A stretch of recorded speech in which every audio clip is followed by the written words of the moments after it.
Assalamualaikum warahmatullahi wabarakatuh. Ya, alhamdulillah hari ini Bulan presentasi KS di semester 1. Gimana kabarnya Bulan? Sehat? Waktunya presentasinya totalnya 35 menit. 15 menit presentasi, 20 menit tanya jawab. Dipersilakan Bulan untuk membuka presentasi.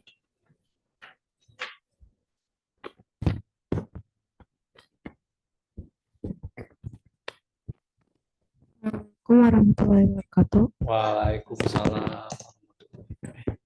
Perkenalkan, nama saya Nuraini Sitiwandari dan kali ini saya akan dan untuk konferensi akademik siswa ini saya akan mempresentasikan tentang sesuatu yang cukup personal bagi saya, yaitu fashion alternatif.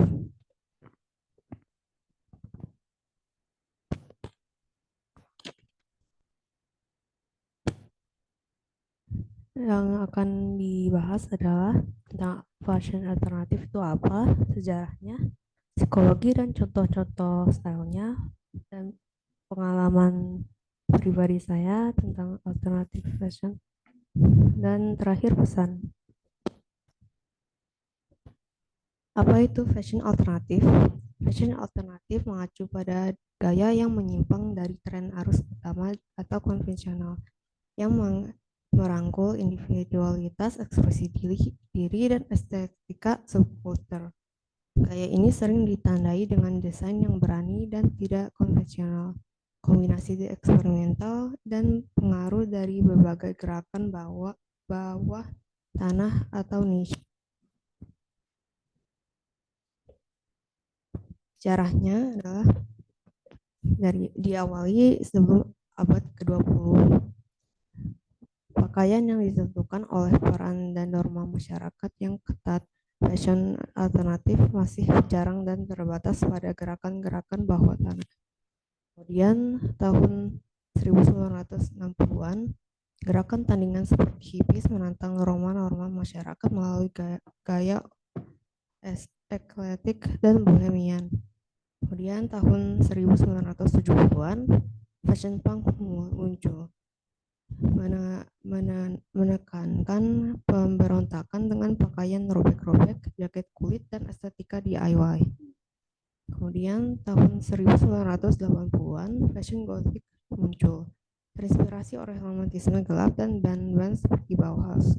Gaya ini menampilkan pakaian hitam, rendah, dan mengacu gaya Victoria. Kemudian tahun 1990, budaya grunge dan rave menyumbangkan penampilan hemat yang santai dan gaya butut yang semangat menantang konsumerisme korporal.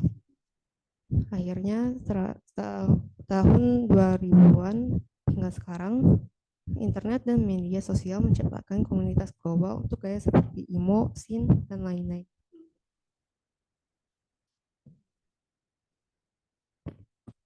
Selanjutnya ini berikut psikologi fashion alternatif dan contoh-contohnya. Pertama, ekspresi diri. Fashion adalah salah satu cara paling langsung untuk menunjukkan sifat diri kita. Bagi pemakai fashion alternatif, ini menjadi bahasa visual untuk menunjukkan keunikan dan membangun identitas yang autentik. Dalam dunia yang sering mendorong keseragaman, fashion alternatif memungkinkan seorang menciptakan narasi pribadinya sendiri. Contoh dari psikologi ekspresi diri ini adalah fashion Lolita. Fashion Lolita mencerminkan kecintaan pada fantasi, keangkuhan, dan nostalgia. Pada pemakainya sering menggambarkannya sebagai perwujudan rasa diri yang menghargai feminitas dan keunikan yang terpisah dari ekspektasi masyarakat. Selanjutnya, kedua adalah pelampiasan emosi. Fashion alternatif sering menjadi pelarian emosional, membantu pemakainya mengatasi perasaan yang sulit, proses memilih pakaian, dan menciptakan tampilan untuk unik Tampilan unik bisa menjadi cara yang menyenangkan untuk mengekspresikan diri. Contohnya dari ini adalah fashion emo. Emo menyampaikan tema melankolis atau pembangkangan dengan warna gelap, kemeja band, dan riasan yang dramatis. Gaya ini dapat direfleksikan dan memproses emosi seperti kesedihan, kelemahan, atau pencarian rasa memiliki.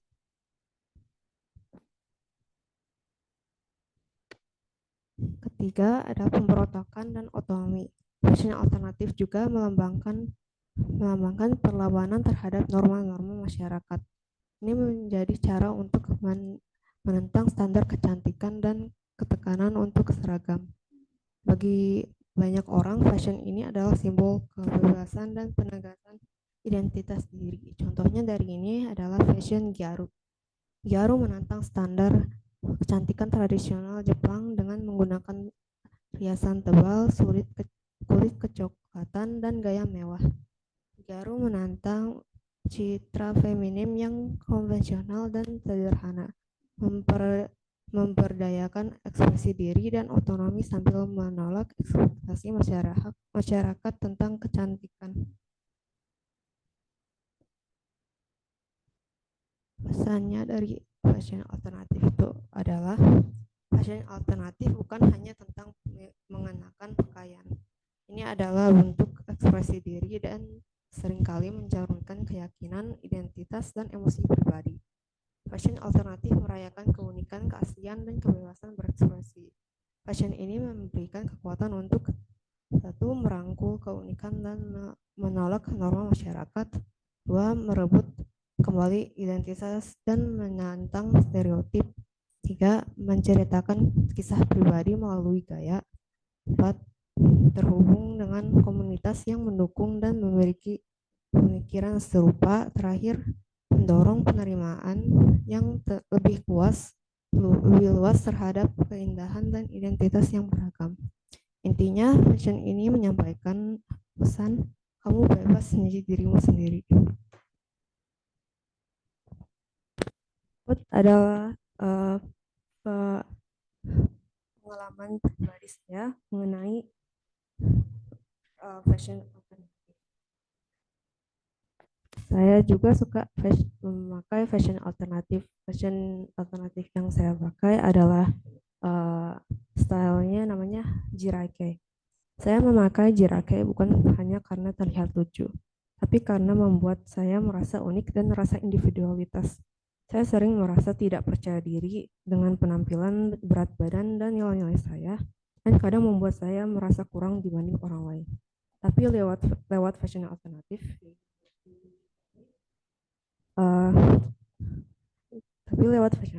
saya menemukan cara untuk mengekspresikan diri dan terlihat beda dari orang lain. Rasanya seperti punya sesuatu yang spesial, sesuatu yang benar-benar milik saya. Fashion juga jadi semacam kenyamanan buat saya. Bahkan di hari-hari yang sulit, memakai jirake membuat saya merasa cantik dan lebih percaya diri.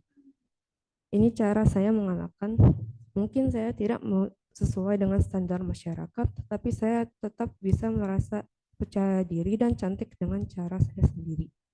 Terkadang saya membandingkan diri sendiri ketika melihat orang lain yang terlihat sempurna memakai gaya yang sama. Itu membuat saya merasa kecil hati. Tapi saya selalu berusaha mengingatkan diri bahwa fashion alternatif bukan soal menjadi sempurna, tapi fashion alternatif adalah soal untuk menjadi diri sendiri. Bagi saya, jirake adalah cara untuk menerima diri saya apa adanya dan menemukan kekuatan lewat ekspresi diri. Berikut adalah refleksi terhadap sikap belajar. Ada kelemahan dan kelebihan. Pertama, kelemahan kesulitan memprioritaskan tugas, kesulitan mengatur waktu, dan kesulitan fokus. Kelebihan kreativitas dan berani mencoba hal baru. Rencana tindak lanjutnya, membuat checklist tugas, berusaha memperbaiki kelemahan diri, dan berusaha rajin untuk belajar.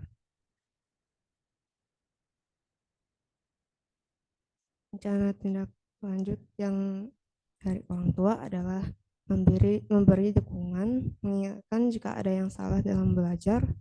Dari guru, membuat metode mengajar lebih mudah dipahami, dan mengajar dengan cara berbicara yang tidak bikin membosankan. Sekian dari presentasi saya, silakan jika ada pertanyaan. Ya, terima kasih Wulan sudah presentasi KS-nya dengan baik. Bapak waktu itu keinget ini tahun 2000-an itu lagi musim-musimnya IMO tuh. Jadi Bapak dulu sempet gaya stylenya kayak gitu. Tapi setelah tahun 2000-an itu IMO tuh berkembang, terus yang lainnya ikut berkembang kayak death metal, kemudian Harajuku yang Jepang gitu. Nah jadi eh, ketika itu Bapak mengikuti, tapi Bapak tuh sempet sampai gondrong si rambutnya tuh. Tapi entah mungkin bisa ngasih pendapat ketika Bapak waktu itu gondrong itu malah apa kreatifnya tuh muncul tuh banyak gitu. Mungkin ini jadi style terus bisa jadi percaya diri gitu. Ya. Iya lebih kreatif. Mungkin nanti bisa ngasih pendapat Bulan atau guru-guru yang lain. Ya. Selanjutnya itu sesi tanya jawab dari guru pembimbing dan penguji dipersilakan dari Butia. Iya, baik. Terima kasih Wulan. Presentasinya sudah mampu memberikan gambaran ya sama kita apa itu fashion alternatif dan Ibu juga jadi belajar apa itu fashion alternatif. Nah tadi kan Wulan menyebutkan ada dari sisi psikologi ya itu ada tiga ya, ada tiga aspek. Yang pertama itu eksistensi diri mungkin ya. Kalau Lolita itu gambaran dari eksistensi diri dan fantasi ya. Kemudian emo tadi pelampiasan emosi yang lebih arahnya melankolis. Nah, kemudian yang ketiga ada Gyaru yang pemberontakan terhadap norma dan otonomi ya, seperti itu. Pakai riasan tebal gitu kan. Feminin itu tidak ditampilkan jadi pemberontakan terhadap feminin ya, kalau nggak salah. Dari tiga itu, Wulan itu yang mana? Arahnya yang kemana? Apakah yang lebih ke eksistensi diri dan fantasi atau lebih ke untuk pelampiasan emosi atau pemberontakan terhadap norma dan otonomi? Kalau untuk Wulan, lebih untuk diri Wulan ya, itu arahnya kemana?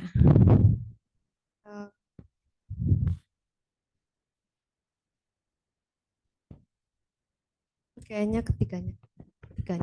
Ketiganya. Oh, oke. Jadi ketiganya itu membuat Wulan jadi unik ya. Unik jadi percaya diri seperti itu. Oke. Nah, pernah punya pengalaman nggak Ulan ketika menggunakan fashion alternatif gitu kan ya? Pada situasi tertentu ada pengalaman yang Ulan rasakan nggak? Misalnya apa di sekolah atau di luar sekolah gitu? Lebih percaya diri. Lebih percaya diri. Oke. Ada lagi yang lainnya?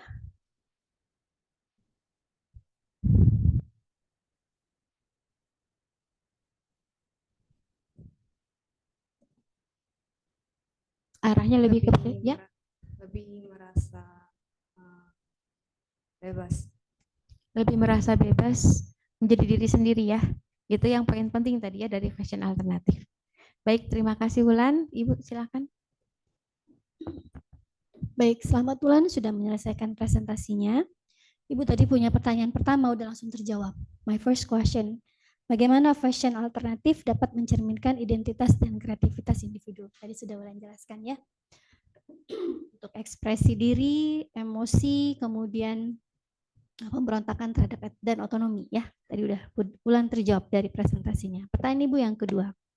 Menurut Wulan, apa tantangan the challenge to promote this alternative fashion into community that have a very strong traditional culture? Apa tantangan terbesar kalau kita ingin mempromosikan ya fashion alternatif ini, misalnya tadi yang Wulan pilih gitu ya, ke sebuah masyarakat yang punya tradisi budaya yang kuat ya, atau misalnya agama gitu ya, harus muslimah harus begini begitu gitu, misalnya gitu ya. Apakah Wulan punya pandangan? Ini Ulan nih, gaya Ulan yang sekarang nih misalnya, yang Ulan suka apa tadi namanya nak?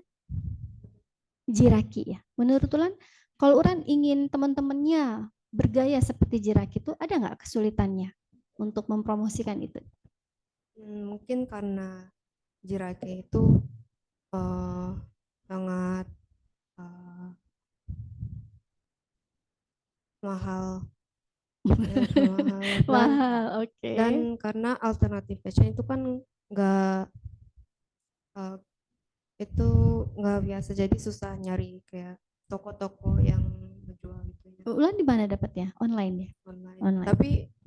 Online. Tapi itu bukan brand official. Oke. Brand officialnya mahal banget ya? Iya. Jadi beli yang KW-an ya? Oke. Iya. Karena kalau melihat bagaimana dampaknya terhadap kepercayaan diri ya, tadi Pak Risman juga bilang kreativitas ya. Mungkin ini salah satu cara yang bisa digunakan oleh remaja ya, yang menghadapi banyak hal sulit kan. Tekanan pendidikan, ya enggak? Belum lagi pubertas, belum lagi tekanan sosial ya. Nah, ini kan cara yang sehat dan lucu ya. Dan ternyata bisa yang KW juga gitu, nggak harus yang brand official, right? Gitu. Jadi Ibu senang sekali Wulan memberikan sebuah cara pandang alternatif bagaimana cara membantu untuk merilis begitu banyak hal ya, ekspresi diri, pelampiasan emosional, menunjukkan otonomi diri, itu hal-hal yang isu-isu yang sangat penting untuk kesehatan mental ya. Menarik sekali Wulan. Pertanyaan Ibu yang ketiga. Ini yang terakhir. Kan apakah ada kemungkinan fashion alternatif ini berkembang tapi arahnya itu ke budaya sustainability gitu. Tahu sustainability nggak? Jadi misalnya ramah lingkungan gitu misalnya. Ada nggak? Misalnya apa ya? Fashion tapi ramah lingkungan gitu mungkin ya barangkali. Karena ini kita sedang menggaung-gaungkan itu ya secara internasional.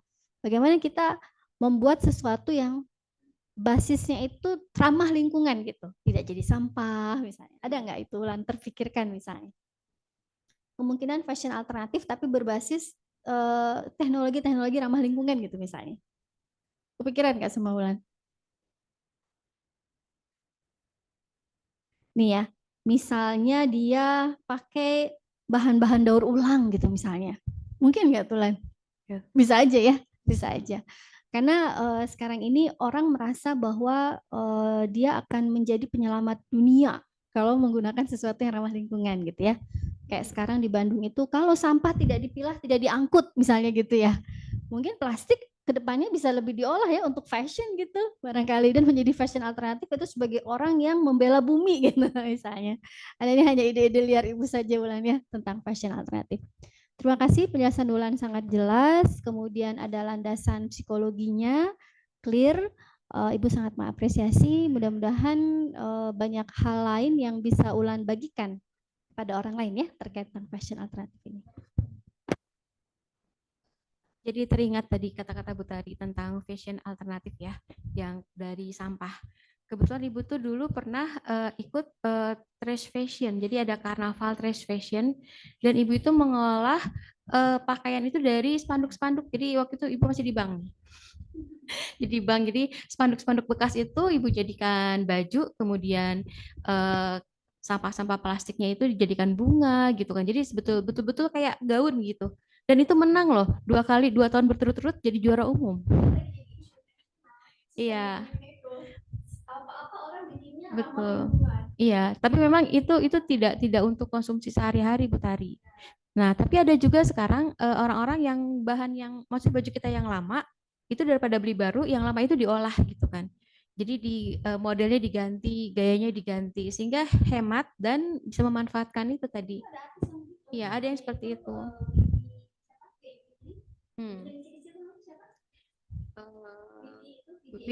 Widi ya. Itu zamannya Ibu banget ya.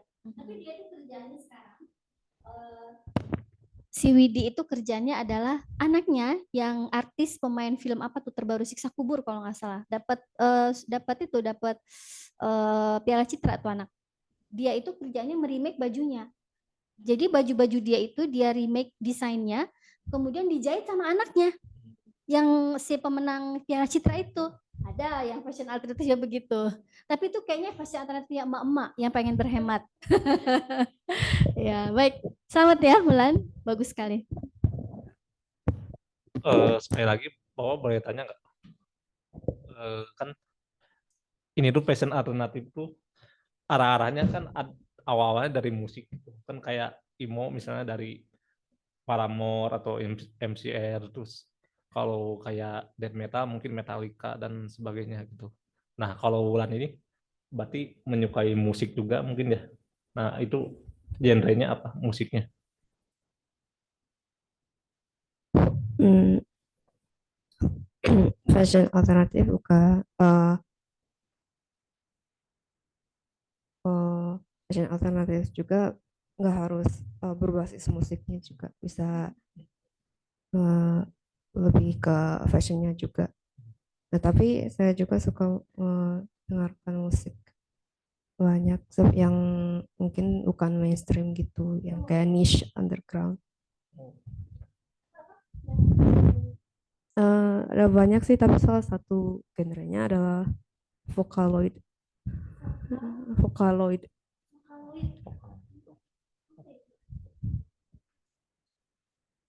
Itu Jepang. Ya, Kan kalau dulu tapi tahu bisa. ada Larkensil kayak gitu ya. Ya, itu aja sih. Terima kasih Wulan. Semangat. Selanjutnya dari sesi orang tuanya, Pak Hendra atau Bu Sri, dipersilakan. Assalamualaikum warahmatullahi wabarakatuh. Waalaikumsalam. Alhamdulillah, Bapak senang lihatnya. Baik, konten itu sangat original ya, sangat genuine gitu. Jadi sangat unik dan kelihatan dari hasil dari presentasinya tuh kelihatan bahwa ini tuh risetnya lumayan dalam nih, lumayan dalam dan serius gitu. Bagus kontennya, Bapak senang. Dan Bapak sering takjub sama Wulan waktu itu pernah journaling gitu pilihnya tuh yang out of the box gitu. Sekarang fashion alternatif itu menunjukkan Wulan berani gitu ya untuk menampilkan keunikan pribadi gitu. Nah, terus dari slide dan presentasinya juga sangat artistik sekali. Pas suka, alhamdulillah. Bagus, bagus, alhamdulillah. Terima kasih Pak Risman, Bu Tia, Bu Tari. Ya, sama-sama Pak Hendra. Dari Bu Sri. Kalau sudah, sekali lagi selamat buat Wulan. Silakan tutup presentasinya. Sekian dari presentasi saya. Mohon maaf jika ada kesalahan. Assalamualaikum warahmatullahi wabarakatuh. Waalaikumsalam warahmatullahi wabarakatuh. Silakan sesi foto dulu bersama.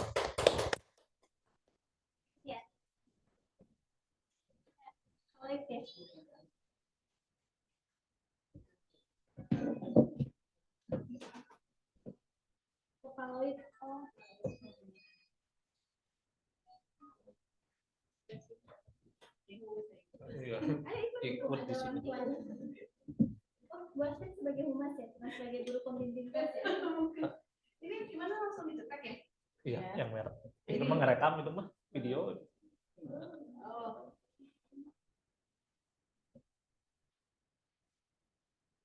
Dulu kok begini? Tahu. Ya penuh storage. Iya, sama punya aku juga. Handphonemu lagi dicat. Itu pakai ya aku udah. Aku juga udah didelete. Iya, jadi mesinnya Mikaela semua. Tiap motor nanti gitu. Habis terus. Gak bawa iPhone.